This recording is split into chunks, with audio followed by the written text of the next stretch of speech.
गोजोन हामलायनायजों लोगोसे नोंथांमोनखौ गोदान खौराङाव बरायबाय। अन्नानै नोंथांमोना बे रादाबखौ जोबजासे नायलां। लोगोसे भिडिअखौ लाइक, कमेन्ट, शेयार आरो चेनेलाव गोदानै फैदोंब्ला साबस्क्राइब खालामनो गुरै खावलायबाय। गिबि खौराङाव दङ खैराबारि एबसुआ रोंग'सा फरायसाफोरखौ बरायदों। उदालगुरि जिल्लानि खैराबारि दख'रा बर' फरायसा आफादनि बानजायनायाव मैया बावैसो सिगां हाइ स्कुल आरो हायार सेकेन्डारि जोबथा आनजादाव बर' बिजोंनिफ्राय सेथि थाखोआव उथ्रिसारनाय रोंग'सा फरायसाफोरखौ गाजा गोमजायै बरायदों।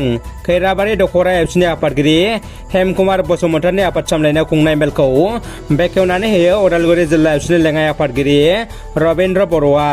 खैराबारि दख'रा एबसुनि लोगो नेहाथारिया दैदेननाय बराय मेलाव गाहाय आलासि महरै बाहागो लायो एबसुनि लेङाइ आफादगिरि खोरोमदाव औवारिया। बिटिसि सोलोंथाइ बिफाननि बानजायनायाव क'क्राझार कमार्स कलेजनि जुथुमसालियाव बिटिसिनि गाहाय प्रमद बर'आ बाक्सा जिल्लानि तामुलपुर, बाक्सा आरो बरमा ब्लकनि सिङाव थानाय सा 103 बर' आरो सा 199 असमिया बिजोंनि गासै सा 302 एलपि एन इउपि फोरोंगिरिफोरनो साख्रियाव अरायथा थिसननाय राननानै होयो।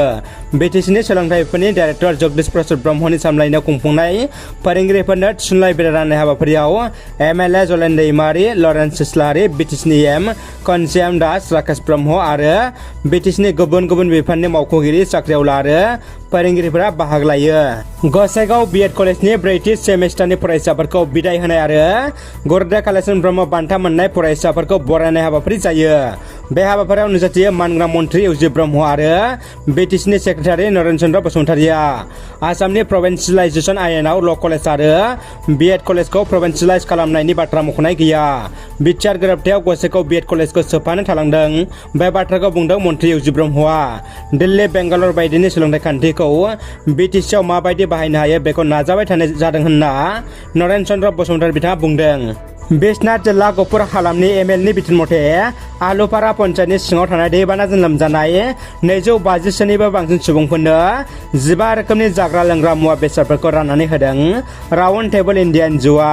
राउन्ड टेबल इन्डिया एनजिअ'नि सोद्रोमाफ्रा बेखौबो फोरमायदोंदि बिथांमोना दिनै बे हाबाफारियाव खमैबो 5 लाखनिबो बांसिन मुवा बेसादफोरखौ दैबानाजों खहा जाजानाय सुबुंफोरनो राननो आखायाव लादों होननानैबो फोरमायथिदों। बे मुवा बेसाद राननायाव पन्चायतनि आफादगिरि आरो गोबां सोद्रोमाफ्राबो बाहागो लाफानानै राननानै हरनायाव गोबां मदद खालामनायखौ नुनो मोन्दों। मोनथिनाय बायदिब्ला गोबां फरायसालिफ्रावबो गोबां मदद होबोदों राउन्ड टेबल इन्डिया एनजिअ'आ। लोगोसे दा भारत हादरनि गोबां सुबुंफ्रा दैबानाजों लोमसावजानायनि थाखाय भारतनि गोबां दै लोमजानाय सुबुंफोरनो अनसुंथाइ होनो ओंखारबोदों होननानैबो फोरमायथिदों बिथांमोननि मावथि हान्जा सोद्रोमाफ्रा। इउएन एकाडेमि फरायसालिनि बानजायनायाव क'क्राझाराव फरायसाफोरनि जथुम खुंदों। बर' बिजोंजों फरायनानै मेट्रिक आनजादाव आसामाव बयनिख्रुइबो बांसिन नम्बर लाना उथ्रिसारनो हानाय मनदीप बर' आरो दीपक बर'खौ राङारि मदद खालामनो रादाय होदों आसामनि मानगोनां मन्थ्रि उरखावग्रा ब्रह्मआ। दानिया फैदो जोबथा खौराङाव। फोरोंगिरि साख्रि मावोब्लाबो ड्रागन फिथाइनि आबाद मावनानै आबाद फोथाराव जावरिखांनाय लाबोनो नाजादों विल्सन मुर्मु मुंनि सासे सुबुङा। आथिखालाव गोबां लाइमोनफ्रा गोजौ सोलोंथाइ लाखांनायनि उनाव आबाद मावनायखौ गोसो होआलासे सरकारि साख्रिखौल' बांसिन गोसो होनायखौ नुनो मोननाय जायो। आबाद मावनायनि गेजेरजोंबोदि न'खर दैदेनलांनो हायो बेखौ गोबाङानो नोजोर होआ। बेबायदि समावनो गसाइगाव महकुमानि सिङाव थानाय रामदेव गामिनि विल्सन मुर्मु मुंनि सासे सुबुङा फोरोंगिरि साख्रि मावोब्लाबो फरायसालियाव थांनानै आद्रा थानाय समखौ ओरैनो हगारहरालासे ड्रागन फिथाइनि आबाद मावनानै आबाद फोथाराव जावरिखांनाय लाबोनो नाजादों।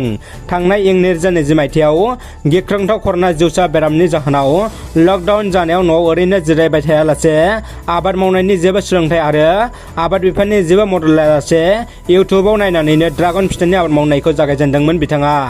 लोगोसे बिथाङा फोरमायनाय बायदिब्ला गिबियाव 1-2 बिगा हायाव मावग्रोनाय जादोंमोन, नाथाय दासिमाव 1 बिगानिबो गोबांसिन गायनाय जाबाय। रादाबा एसेनोसै लोगोफोर। रादाबखौ जोबजासिम नायनो थाखाय नोंथांमोननिसिम गोजोननाय आरो साबायखर बावबाय। गोजोन्थों।